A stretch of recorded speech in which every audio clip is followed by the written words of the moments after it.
For a long time now, mobile players on Minecraft Pocket Edition have struggled with PvP due to the limited controls compared to PC players. But with time, some of these mobile players have overcome the limitations and has gotten so good to previously unimaginable levels. Some were even able to beat PC players most of the time. Except now Mojang has just released a beta of the future mobile controls, so in this video, I'm going to give my thoughts on it as someone who has overcome most of the challenges faced by mobile players. Now to start off, I'll explain the new control layout.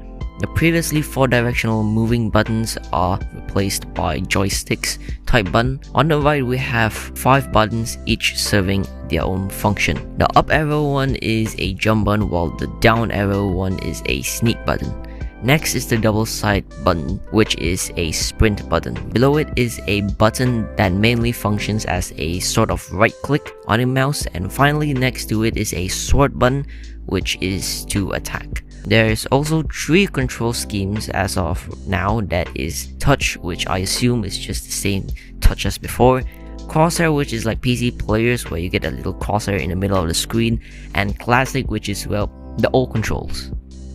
So since we now know how the new controls work, let's see what the pros are. Firstly, if you use the split option, it is now possible to jump bridge. Misclicks are also gonna happen a little less, with each function having its own button. That's pretty much all the pros I can think of. Now for cons. Previously, you are able to have more than one functions get compacted, such as jumping with the directional moving buttons close to each other, allowing you to just use one hand to get while jumping around, and hitting and placing blocks as the same action by just tapping. This isn't the case anymore with the new controls having each function completely separated buttons. Having to sprint will also be a problem since it is its own button now, making it slightly hard to escape some intense moments. Now here is what I think can be improved of the new controls. First is to discard the attack button and to just use the old way, that is tapping on the screen. This will not restrict their hits to only one spot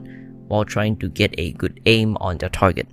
Second is to place the jump and maybe even sprint buttons somewhere close to the joystick so you can balance out the amount of things to control for both hands.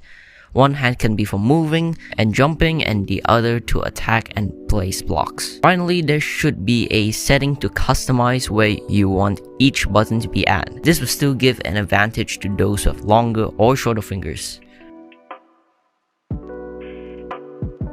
Overall, I think the new controls have potential. It is stepping in the right direction, and hopefully given enough thought and time, it will change how mobile players face against controller and PC players. Let me know what you guys think of the new controls and whether it is good or it's bad. Thanks for watching and have a good day or night.